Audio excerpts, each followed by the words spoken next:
right. That's right. And is things will get even worse and worse and worse. And right now, I mean, our airports is under full federal law, martial law, and things getting worse and worse. And I mean, the latest news is, as you already know, that they put a tape on and they terrorized the world and North America for coming days or even weeks or months to come. Yeah.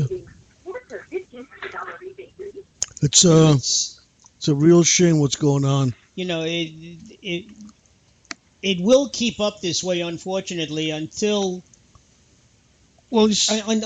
people realize that this is not going to be anything out of the ordinary anymore. That this is going to become at some point of the world, in some place in the world, this will be going on a daily basis. It doesn't have to. We are not. Right. We are not fighting it at all. Like Israel. Turkey was attacked. Turkey's got hundreds of thousands of soldiers. Their enemies 70 miles away. Then they themselves can go into Syria and wipe out ISIS just by themselves. Yeah, but you know, one of the things that Director Brennan and Director Comey said is that we are making progress, eliminating thousands. Well, let me finish. Thousands of ISIS fighters, but the ones that you're reading about are the 1, 2, or 3 suicide bombers. It's very difficult to stop a suicide bomber from accomplishing his goal. But they will have no goals if there's no leaders. What they have. But don't you understand that they are being told on the internet that you don't have to join the army to do this? Pick out a target, make yourself a bomb, and just do what I know, but there's somebody giving those directions, and that's who's going to be wiped out. No, they don't have to give them direction. That's the whole point of terrorism. You're working on your own. Yeah, I know, but somebody's telling them to do something, do anything. We got to stop that person. You have to wipe out ISIS headquarters. And every time they knock out a leader of Hezbollah or ISIS, somebody else rises to the top. That's right. That's true. That's true. Because, my friend, in Israel, we see that if, the last shooting, it happened in Tel Aviv. And believe it or not, in 60 seconds, they were gone battling with the terrorists. And what has happened is we saw in Orlando, it took them 3 hours. And we saw it even in Turkey, that the secret police or one of their police shoot this terrorist and fell down. And why he did not shoot this guy again in the head and finish it up? Because he was afraid. He was scared. He ran away, and then we saw him, he blew up himself. This is, again, it comes on the training in Israel. Something like that, it happens. They would not run away from it. Well, they the guy, obviously the guy saw the bomb and he ran. He saw the vest on the guy, and he ran. Right. Well, what happened? In Turkey, what happened was they showed the 3 of them on a still photograph. One guy acted initially okay, and he was a distraction. Everybody started to run. Evidently, I don't know if he exposed his suicide vest or whatever, but he was the distraction that caused the panic. The other 2 gentlemen blew themselves up, and then he blew himself up. That's right. That's right. And we saw yesterday in Los Angeles, the Muslim woman making terrorist threats at Los Angeles airport was detained and released by airport police, and then rearrested and retaken into full custody for saying, "I will make sure we something to America." I mean, I cannot say it. I mean, if you want me, I can say it, but I mean, it's not a good word. No, we can imagine. You know, so following the Orlando Muslim terrorist massacre, Los Angeles reporter Tony Vera struck up a conversation with a Muslim woman at LAX airport who made a series of threats while covering her face with an Islamic veil as she proceeded to the check-in counter. According to the Tony, woman had apparently been making threats, prompting the police to take her into custody for precautionary measures. Officers searched the woman's belongings and for some reason felt that it's okay to release her and that she would not miss her flight. As Tony caught up with the woman after her initial detainment, he wished her a safe flight, to which she said, "I'm going to have a safe flight, but none of you going to have a safe sleep, ever. I will make sure we something," and she also mentioned the gays and lesbians deserves to die. I mean, what the hell is going on? Why they shouldn't take her into full custody at the first time? I mean, why? Because she's a Muslim and we fear from them or something? What the hell is going on? Go ahead, please. Yeah, well, first thing is, do you think it's the Muslim religion that's causing all these problems?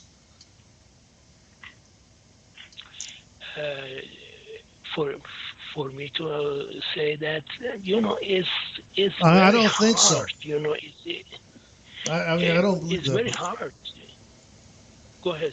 No, so I don't believe it. I mean, I don't believe that, you know, well, I know my friend over here in Chad doesn't agree with you, but I don't think the Quran, tells you to kill all infidels.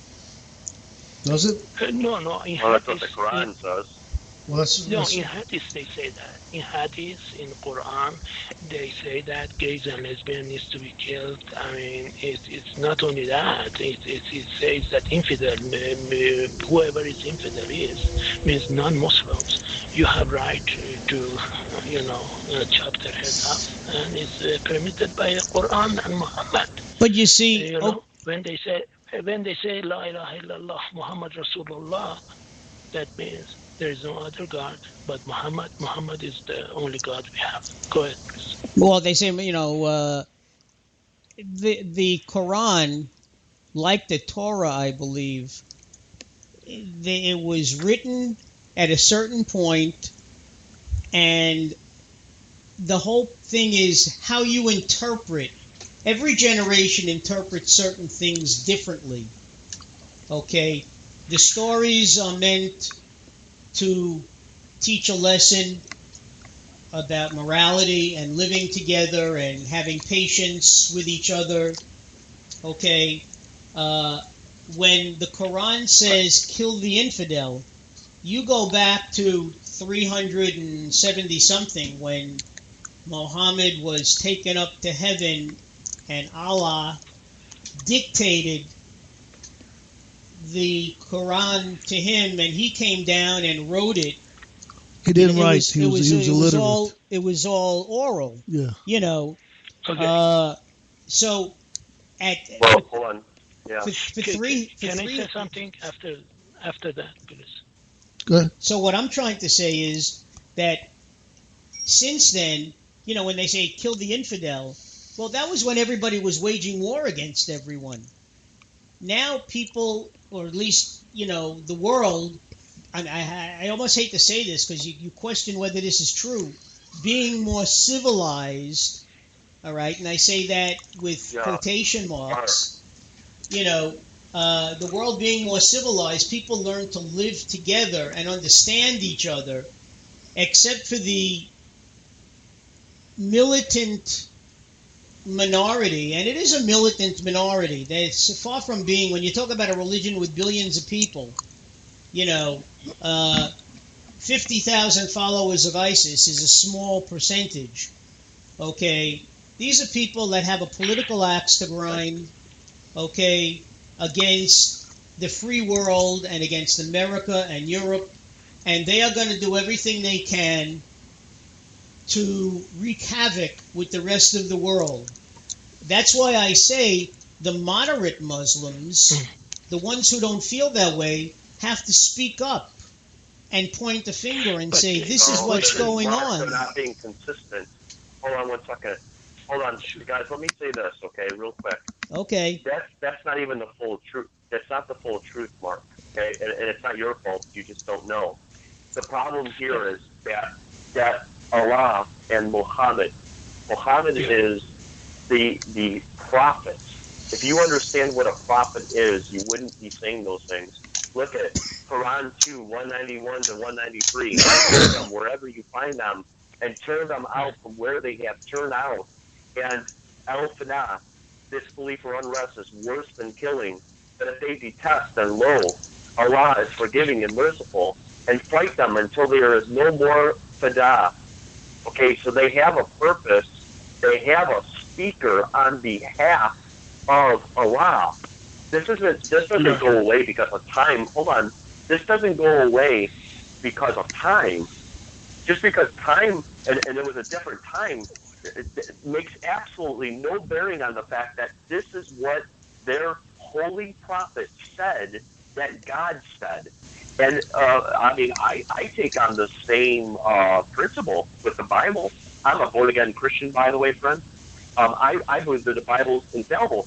Whatever God commands in there, I take to the utmost highest of importance. It shouldn't be any more different than these guys. If God truly spoke, and God truly spoke to a prophet like Muhammad, then the moderate Muslims who aren't doing anything about it are actually the ones not following the Quran. The radicals are the ones who are following the Quran. The question becomes, which one is true? Is the Quran really the Word of God, or is the Bible the real Word of God? They both can't be the Word of God because they are contrary.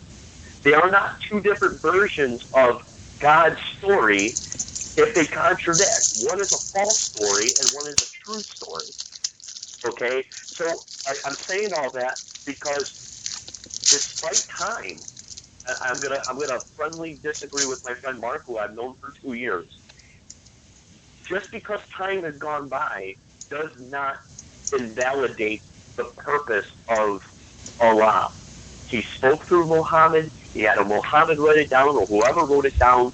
This is what I want you to believe. Now, the fact that it's inconsistent is another story. It's because Muhammad made up this story. He is not a true prophet of God. He did not really hear from God. He heard from a demon. And he is writing down in the Quran what this demon told him. Yes, can I say something? Sure. My prince? Yeah. 20,000 deadly terror attacks committed explicitly in the name of Islam in just the last 10 years. Muhammad, the Prophet of Islam, had people killed for insulting him or criticizing his religion. This included women. Muhammad said in many places that he has been ordered by Allah to fight men until they testify that there is no God but Allah and that Muhammad is the messenger. La ilaha illallah Muhammad Rasulullah. In the last 10 years of his life, he ordered no less than 65 military campaigns to do exactly that. Muhammad inspired his men to war with the with the motive using captured, loot, sex, and gluttonous paradise as incentives. That you you will have 72 virgins. Now I don't you might want to read Quran 3:56. Right. Well, I don't know where they get it from. Why not 75 virgins instead of 72? But he beheaded captives and slave children and raped women captured in battle. Again, Muslims are told to emulate the example of Muhammad. After Muhammad died, the people who lived with him and knew his religion